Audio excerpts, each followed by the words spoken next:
여러분 안녕하십니까? 5월 5일 JCN 모닝뉴스입니다. 오늘은 100번째 어린이날입니다. 꽃으로도 아이를 때리지 말라. 스페인 교육 철학자인 프란시스코 페레의 말인데요. 하지만 우리 사회는 아동학대 사건은 끊이지 않고 있고 특히 울산의 아동학대 사건은 해가 갈수록 크게 늘어나고 있습니다. 처벌을 강화하는 것도 필요하지만 사전에 이런 일이 일어나지 않도록 하는 것이 더 중요합니다. 보도에 구현희 기자입니다.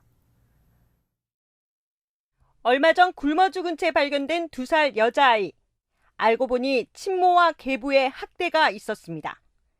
양부모의 학대로 숨진 정인이 사건이 일어난 지 2년이 지났지만 아동학대는 끊이지 않고 있습니다. 지난해 울산에서는 3살 아이에게 억지로 물을 마시게 하는 등 어린이집 집단학대가 곳곳에서 발생했습니다. 울산경찰청 112에 신고된 아동학대 신고 건수는 2019년 490건에서 지난해 750여 건으로 2배 가까이 증가했습니다. 이 중 검찰로 송치된 사건은 460건, 2019년의 2배에 달합니다. 경찰은 아동학대에 대한 관심이 높아지면서 신고도 크게 늘었다고 밝혔습니다. 또 검찰로 송치한 사건의 절반 이상은 처벌보다는 재발을 막기 위한 아동보호 사건이라고 설명했습니다. 아동보호 사건은 학대 가해자에게 법원이 보호 처분을 내리는 것으로 처벌보다는 재발 방지가 목적입니다. 수강 명령 같은 거죠. 수강 명령을 내려서 이제 교육을 의무적으로 받고 이제 어떻게 보면 양육이나 인간에 관한 관계에 관한 이런 패러다임의 전환 이런 것들을 이제 우리가 추구해야지 되겠죠. 지난 2013년 계모의 학대로 숨진 울산 서연이 사건을 계기로 아동학대 처벌특례법이 제정됐습니다. 자녀 체벌의 근거가 됐던 민법상 자녀 징계권도 지난해 폐지됐습니다. 아동학대를 막기 위해 법과 제도를 강화하고 있지만 더 중요한 건 아동학대에 대한 인식이 바뀌는 것. 특히 우리나라 아동학대 가해자 10명 중 8명이 부모라는 점은 아직 갈 길이 멀다는 걸 보여줍니다. 따라서 처벌을 강화하는 동시에 사회 전반의 아동학대 예방 교육을 확대하고 아동학대에 대한 주변의 관심과 적극적인 개입이 무엇보다 중요합니다. JCN 뉴스 구현입니다. 울산시가 가족 단위의 상춘객들이 방문을 유도하기 위해 울산 시티투어 탑승권 파격 할인 행사를 실시합니다. 울산시는 5월 5일부터 19일까지 2주간 기존의 6,000원인 울산 시티투어 탑승 가격을 1,000원으로 할인한다고 밝혔습니다. 또 이벤트 기간 중 SNS를 통해 시티투어 이용을 인증하는 탑승객에게는 기념품도 제공하기로 했습니다. 코로나19로 비대면 안심 여행의 수요가 늘면서 등산이나 트레킹 등 이른바 걷기 여행 관광지 방문객 수가 크게 증가한 것으로 나타났습니다. 울산연구원 빅데이터 센터가 관광지 유형을 분석한 결과 코로나19가 발생한 2020년 울산의 관광지 41곳의 방문객 수는 325만 9,600여 명으로 1년 전에 비해 39.6% 감소했습니다. 하지만 편백 산림욕장은 259%, 강동 사랑길 206%로 방문객이 대폭 늘었고 배내골 사슴목장 등산로는 38.4%, 배내곡의 등산로도 24.5% 증가했습니다. 울산연구원은 올해는 코로나와 관계없이 걷기 여행에 참여하겠다는 국민이 많다며 타깃 마케팅을 펼칠 필요가 있다고 밝혔습니다. 제50회 어버이날 기념 행사가 어제 울산 KBS 홀에서 열렸습니다. 이날 행사는 어버이날을 맞아 어르신들에게 감사의 마음을 전달하고 경로 효친 사상을 고취하기 위해서 마련됐습니다. 효실천 기여단체 분야에서 효사관학교가, 효행자 분야에서는 울산시설공단의 심용직 팀장이 보건복지부 장관상을 받았고 최교준, 이영주, 심정희 씨 등 12명이 울산시장 표창을 받았습니다. 또 샌드아트 상영과 마술쇼, 인기 가수의 공연도 펼쳐졌습니다. 국민의힘 서범수 국회의원이 행정안전부로부터 특별교부세 13억 원을 확보했습니다. 특별교부세 확보 사업은 온양읍 종달공원과 웅촌면 서중공원 정비사업 5억 원, 삼동면 상습 결빙도로 해소에 5억 원, 언양읍 일대 CCTV 설치 3억 원 등입니다. 국민의힘 김기현 국회의원도 야음과 삼선권 청소년센터 건립을 위한 행안부 특별교부세 6억 원을 확보했습니다. 청소년 센터는 부지 매입 등 행정 절차가 정상적으로 추진되면 2014년 말에 개관할 것으로 예상됩니다. 7대 울산시의원 22명 가운데 절반 정도인 12명이 시의원 재선에 도전합니다. 오는 6일 지방선거에서는 몇 명이 재선에 성공할 수 있을지, 그리고 민주당 17명, 국민의힘 5명인 정당 구도는 어떻게 바뀔지에 관심이 모아지고 있습니다. 보도에 김영환 기자입니다. 울산시의회는 선거구별 의원 19명과 비례대표 의원 3명 등 모두 22명으로 구성돼 있습니다.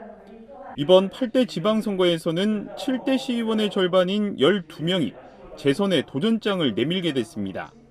중구에서는 민주당 김시현 의원이 3선거구에 출마하고 4선거구에는 민주당 김성록, 국민의힘 김종섭, 현역 시의원 2명이 맞대결을 벌이게 됩니다. 남구는 국민의힘 안수일 의원이 1선거구, 민주당 손종학 의원 2선거구, 안도영 의원 4선거구, 김선미 의원이 5선거구에 출전합니다. 동구는 현역 의원 간 경선 끝에 공천을 받은 민주당 전영희 의원이 1선거구, 이시우 의원이 3선거구 선거에 나섭니다. 북구는 민주당 백운찬 의원이 2선거구에, 울주구는 서유용 의원이 1선거구, 윤덕권 의원이 3선거구 재선에 도전합니다. 12명 가운데 몇 명이 재선에 성공할 수 있을지가 관전 포인트입니다. 체급을 올려 지방선거에 도전하면서 재선에 나오지 못하는 의원들도 많습니다. 민주당에서는 이미영 의원이 남구청장 공천을 받았고 박병석, 황세영 의원은 기초단체장 공천에서 탈락했습니다. 장윤 의원은 울산시장 선거에 도전했다가 컷오프됐고 이상옥 의원은 지방선거 불출마를 선언하고 민주당을 탈당했습니다. 국민의힘은 고호근 청교육 의원이 각각 중구청장과 동구청장 경선을 벌이고 있고 윤정록 의원은 울주군수 공천에서 탈락했습니다. 현재 민주당 17명, 국민의힘 5명인 7대 울산시 의회, 8대 시의회의 의석수가 어떻게 변할지에도 관심이 쏠리고 있습니다.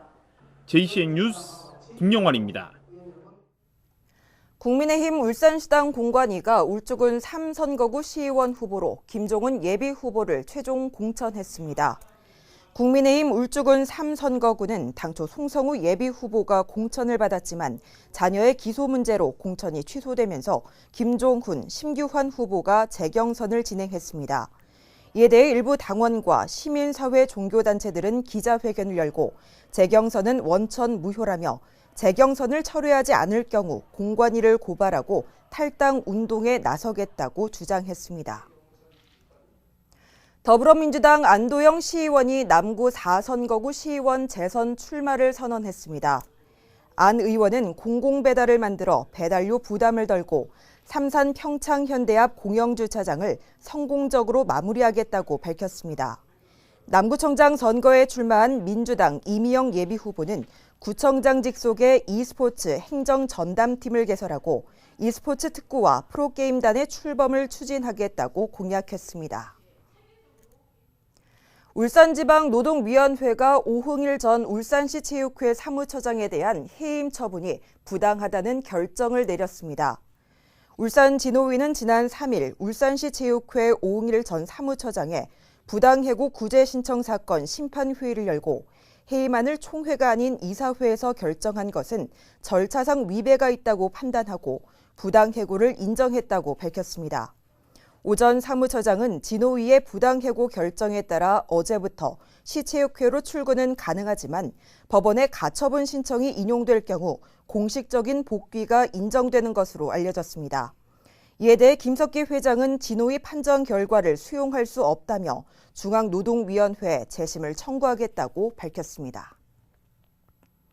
울산환경운동연합은 어제 기자회견을 열고 가습기 살균제 가해 기업인 옥시와 애경에 대한 불매운동을 나선다고 밝혔습니다.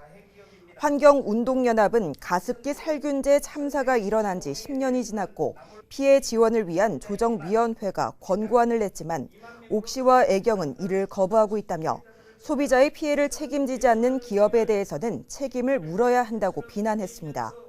울산 지역 3개 연합단체와 29개 개별단체는 5월 한 달간 집중 캠페인 기간으로 정하고 불매 운동을 진행할 계획이며 일반 시민들의 동참도 호소했습니다.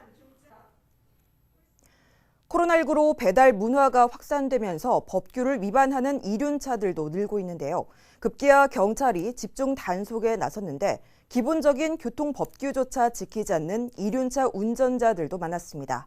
단속 현장에 심은홍 기자가 동행했습니다. 오토바이 한 대가 차선을 이리저리 변경하며 위험하게 운행합니다. 운전자는 안전모도 작용하지 않았습니다. 또 다른 오토바이 운전자는 직진 신호에 불법 유턴을 합니다. 우회전 차선 있는 곳에서는 왼쪽 차선으로 가셔야 되고 이렇게 직진 가시다가 우회전 이렇게 넘어가시면은 교통법 위반이시거든요.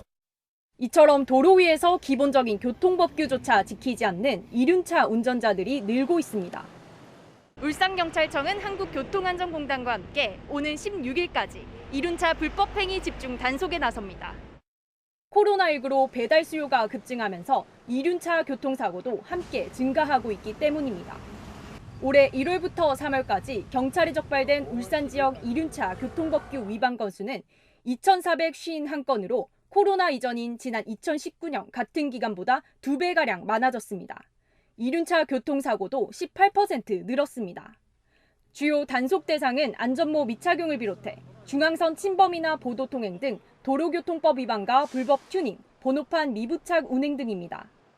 이륜차 사고의 첫 번째가 가장 중요한 게 법규 위반, 특히 신호 위반이라든지 보도통행으로 인해서 사고가 가장 많이 나고 있습니다. 앞으로 그 운전자분들은 그 법규 위반, 특히 그 신호 위반이라든지 이런 걸 철저히 준수해 주시기 바랍니다.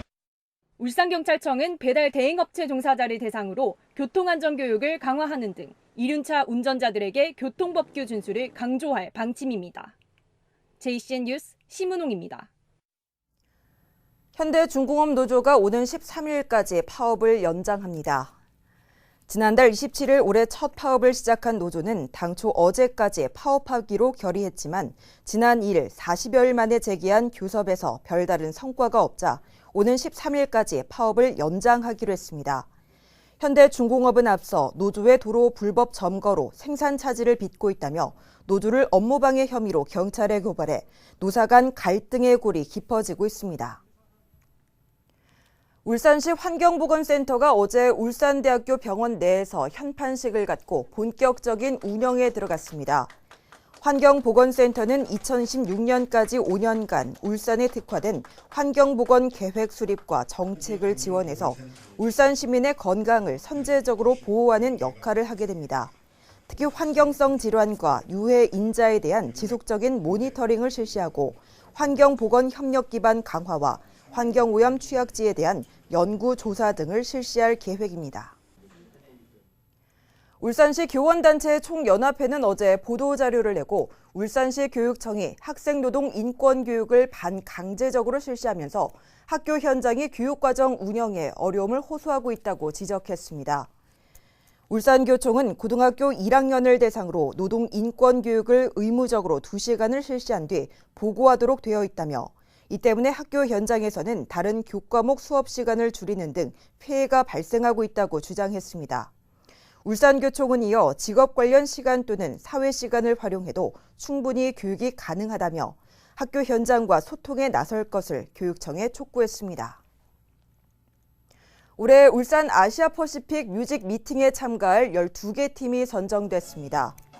울산문화재단은 1, 2차 공모를 통해 검은고 자리와 공명 등 전국에서 6개 공연팀과 울산 지역에서 김미경 판소리 연구소와 풍물예술단 버슴새 등 6개 공연팀을 포함해서 모두 12개 공연팀을 선정했다고 밝혔습니다. 선정된 최종 12개 팀은 오는 9월 울산문화예술회관에서 열리는 올해 울산 에이팜 공연 무대에 오르게 됩니다. 제49회 중고연맹회장기 태권도 대회에서 울산 동평중학교가 여중부 종합 우승을 차지했습니다. 울산시 태권도협회에 따르면 강원도 태백고원 체육관에서 열린 이번 대회에서 울산 동평중학교가 여중부에서 금메달 4개와 은메달 2개를 획득하며 종합 우승을 차지했다고 밝혔습니다. 또 또 울산 스포츠과학고등학교는 남고부 종합 준우승과 여고부 종합 3위에 올라 겨루기 종목에서 최강임을 다시 한번 입증했습니다. JCN 모닝뉴스를 마칩니다. 함께해 주신 여러분 고맙습니다.